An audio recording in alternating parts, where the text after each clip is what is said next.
6 ಗಂಟೆಗೆ ನೋಡ್ಲಿಕ್ಕಾಗಿ ಇಲ್ಲಿ ಒಂದು ನಾಯಿ ಬಿದ್ದಿತ್ತು, 2 ನಾಯಿ ಅಲ್ಲಿ ಆ ಕಡೆ ಗ್ರೌಂಡ್ನಾಗ ಬಿದ್ದಿದ್ದು. ಒಂದು ನಾಯಿಗೆ ನಾವು ತಂದು ಅವಕ್ಕೆ ಸಲೈನ್ ಅದು ಹಚ್ಚಿದೆವು, ಬಟ್ ಅದಕ್ಕೆ ಪಾಯ್ಸನ್ ಹಾಕಿದ್ದಾರೆ ಅಂತ ಗೊತ್ತಾಯ್ತು.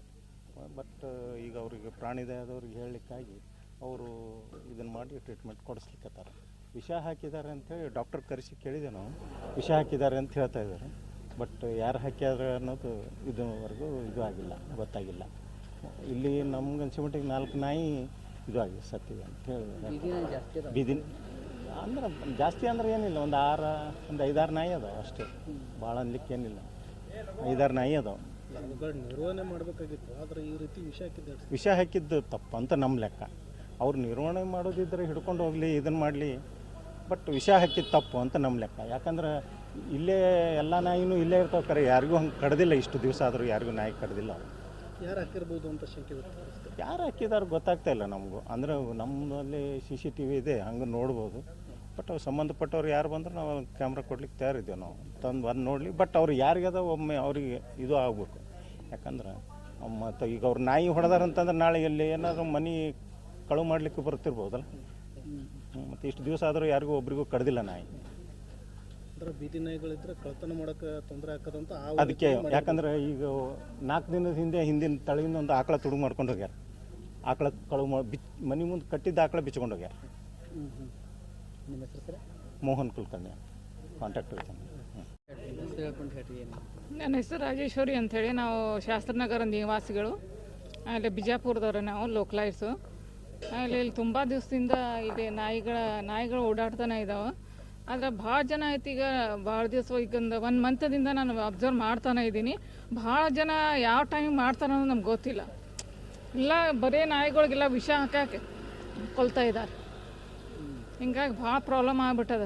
ನಾವಾಯ್ತು, ನಮ್ಮ ಎದುರು ಮನೆಯವ್ರು ಇವರಾಯಿತು, ಇವರು ಕುಲಕರ್ಣಿ ಅಂಥೇಳಿ, ಇವರು ದೊಡ್ಡ ಸಾಹೇಬ್ರಿದ್ದಾರೆ. ಅವರು ನಾಯಿ ಬಗ್ಗೆ ಜಾಸ್ತಿ ಕಾಳಜಿ ತೊಗೋತಾರೆ. ನಾವು ಕಾಳಜಿ ತೊಗೋತೀವಿ. ನಾವೇ ಇವು ಏರಿಯಾದಾಗ ಜಾಸ್ತಿ ಕಾಳಜಿ ತೊಗೊಳೋರಂದ್ರೆ ನಾಯಿ ಬಗ್ಗೆ ಯಾರೂ ಕಚ್ಚಿಲ್ಲ, ಹಂಗಿಲ್ಲ. ನಮ್ಮ ಏರಿಯಾದಾಗ ಯಾವ ನಾಯಿನೂ ಯಾರಿಗೂ ಯಾವತ್ತೂ ಹಿಂಸೆ ಮಾಡೇ ಇಲ್ಲ. ಈಗೆಲ್ಲ ಲೋಕಲಾಯ್ತು ಭಾಳ ಮಂದಿದೆ. ಇಲ್ಲಿ 50 ವರ್ಷದಿಂದ ಎಲ್ಲ ಮನೆ ಕಟ್ಟಿಸ್ತವ್ರು ಅನ್ನೋದಿವಿ. ಯಾರೂ ಹಂಗೆ ವಿಷ ಹಾಕೋವಂಥ ಕೆಲಸ ಯಾರೂ ಇದುವರೆಗೆ ಮಾಡೇ ಇಲ್ಲ. ಆದರೆ ಈಗ 1 ತಿಂಗಳಿಂದ ಭಾಳ ನಾಯಿಗಳು, ಈಗ 1 ತಿಂಗಳಿಂದ ನೋಡೋದ್ಲಿಕ್ಕತ್ತೀನಿ.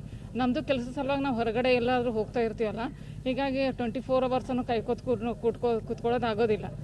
ಅದ್ರ ಸಲುವಾಗಿ ಎಲ್ಲರೂ ಹೋದ ತಕ್ಷಣ ಯಾವುದೇ ಟೈಮಿಗೆಲ್ಲ 24 ಅವರ್ಸ್ ನಾವು ಇಲ್ಲಿ ಕ್ಯಾಮ್ರಾ ಹಾಕ್ಸಿವಿ. ಆದರೆ ಒಂದೇ ಡೈರೆಕ್ಷನ್ದಾಗ ಅದು CC ಕ್ಯಾಮ್ರಾ ಐತಿ, ನಮ್ಮ ಡೈರೆಕ್ಷನ್ದಾಗ ಅಷ್ಟೇ ಮೂವ್ ಆಗ್ತದೆ. ನಾವು ಅವರು ಚೆಕ್ ಮಾಡ್ಯಾರ, ನಾವು ಚೆಕ್ ಮಾಡ್ಯಾರ. ಈಗ ಒಟ್ಟು 1 2 3 4 ಒಟ್ಟು 5 ನಾಯಿಗಳಿಗೆ ವಿಷ ಹಾಕಿ ಬಂದುಬಿಟ್ಟಾರ. ಭಾಳ ನಮಗೂ ಭಾಳ ಮನ್ಸಿಗೆ ನೋವಾಯಿತು. ಹಿಂಗಾಗಿ ಇವತ್ತು ಬೆಳಿಗ್ಗೆನೂ ಇವರು ಎಲ್ಲ ಟ್ರೀಟ್ಮೆಂಟ್ ಅದು ಕೊಡಿಸಿದ್ರು, ಸಲೈನ್ ಹಾಕಿದ್ರು, ಅವರು ನೀರದು ಹಾಕಿದ್ರು. ನಾನು ನಮ್ಮ ಗಣಿ ಕಡೆ ಈಗ 4-5 ಡೇಸ್ದಿಂದ ಒಳಗಡೆ ಇಟ್ಕೊಂಡಿದ್ದೆ ನಾನು, ನಾಯಿಗೆ ಹಿಂಗೆ ಮಾಡ್ತಾರಂತೇಳಿ. ನಾವೆಲ್ಲರೂ ಹೊರಗಡೆ ಹೋಗೋದು ಬತ್ತಪ್ಪ ಅಂತಂದ್ರೆ ಹೊರಗಡೆ ಅಲ್ಲಿ ಇಟ್ಟು ಬಂದಿದ್ದೆ. ಅಲ್ಲಿ ಜನ್ನತ್ ಹಾಲ್ ಕಡೆ ಒಂದು ಗ್ರೌಂಡ್ ಇದೆ, ಅಲ್ಲಿಟ್ಟು ಬಂದಿದ್ದೆ. ನಾನು ನಾಯಿಗಳು ಮುಚ್ಚಿಟ್ಟು ಬಂದಿದ್ದೆ. 1-2 ಸರಿ ಇದೇ ಥರ ಸೇಫ್ ಮಾಡಿ ಸಾಕಾತು. ಬೇರೆ ಡೈರೆಕ್ಷನ್ನಿಂದ ಹಂಗೆ ಮಾಡ್ತಾರಂತೆ, ಬೇರೆ ಕಡೆ ಚೇಂಜ್ ಮಾಡ್ಕೋತ ಹೋದೆ ನಾನು ಪ್ಲೇಸು. ಆದ್ರೂ ಕೇಳ್ತಾ ಇಲ್ಲ. ಇಲ್ಲೇನೋ ಈಗ ಲಾಸ್ಟ್ ವೀಕ್ ನೋಡಿ 8 ಡೇಸ್ ಬ್ಯಾಕನೇ ಅಲ್ಲೂ ಸಹ ಸ್ವಲ್ಪ ಏನೋ ಪಾಯ್ಸನ್ ಹಾಕಿದ್ದಾರೆ, ಏನು ಮಾಡ್ಯಾರೋ ಗೊತ್ತಿಲ್ಲ.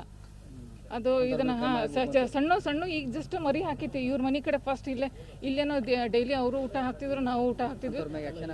ಅವರು ತಪ್ಪಿಗಸ್ತನೂ ಖಂಡಿತವಾಗಿ ಕ್ರಮ ಆಗ್ಬೇಕು. ಅವು ಮೂಕ್ ಪ್ರಾಣಿಗಳಲ್ಲ, ಅವಕ್ಕೆ ಏನು ತಿಳ್ತದೆ. ನಾವು ಮನುಷ್ಯರು ಇರ್ತೀವಿ, ಬಾಯಿಲಿಂದ ಹೇಳ್ತೀವಿ ನಾವು ಈ ಥರ ಆಗ್ತದೆ ಅಂತೇಳಿ. ನನ್ನ ಹೆಸರು ರಾಜೇಶ್ವರಿ ಅಂತೇಳಿ, ಬಿಜಾಪುರದಿಂದ ಮಾತಾಡೋದು.